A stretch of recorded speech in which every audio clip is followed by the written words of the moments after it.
So guys, ayan, pupunta kaming Gloria Outlet.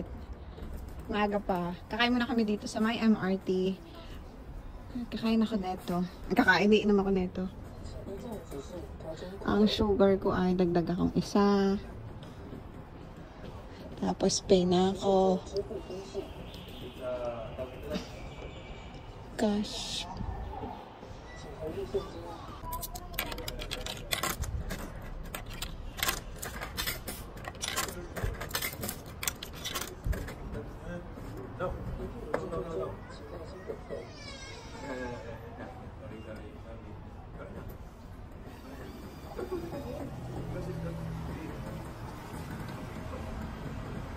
Done. Tapos na-open na to. Touch Cafe. So guys, tapos na kayo mag-almusal dun sa baba. Umakyat na kami. Sakto. Dumating na yung train. Ayan ang asawa ko.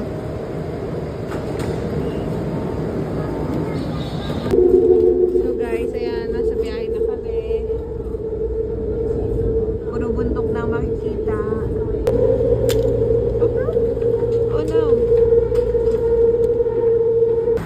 So guys, bago kami pumuntang Gloria, dumiretso muna kami dito sa may Chungling.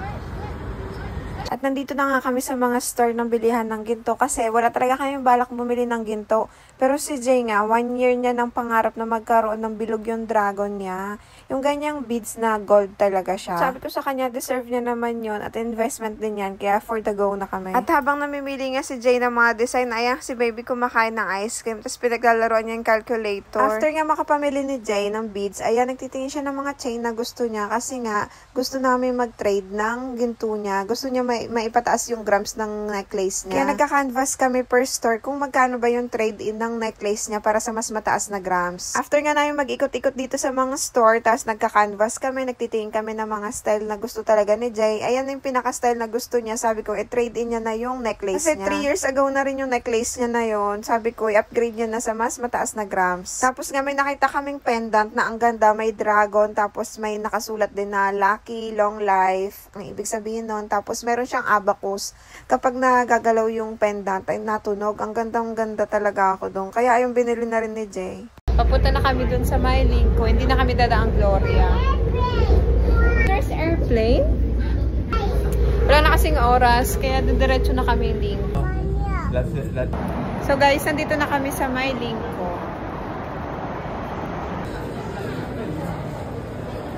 Guys, nandito na kami sa may Mitsui Outlet. 2:00 na at kami kakain na. Hi, love! At kami gutom na. Dito kami sa food court kakain muna. Tapos saka kami mag-iikot-ikot dun sa may sapatos.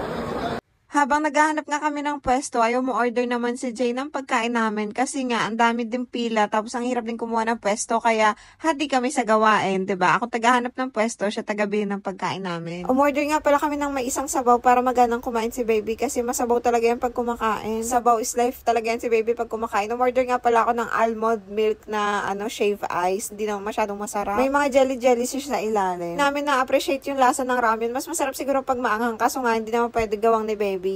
Dahil nanggugulo na si baby, bibili ko na siya ng ice cream.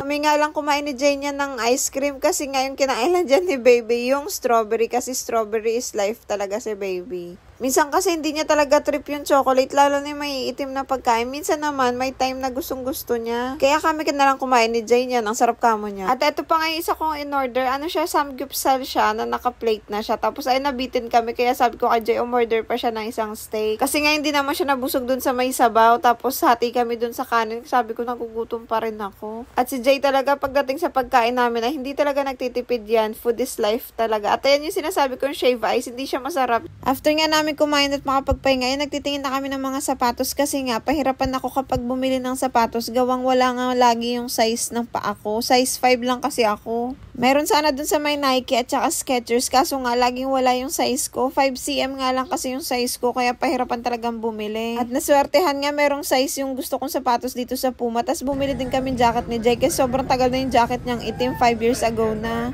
At ayun nga, nakatulog na si baby sa pagod. So guys, nakauwi na kami. Kaya naglalakad na lang papuntang bahay. Hi, love. Pogi na asawa ko. Hanggang dito na lang. Salamat sa panonood. Please don't forget to like and follow. Bye-bye!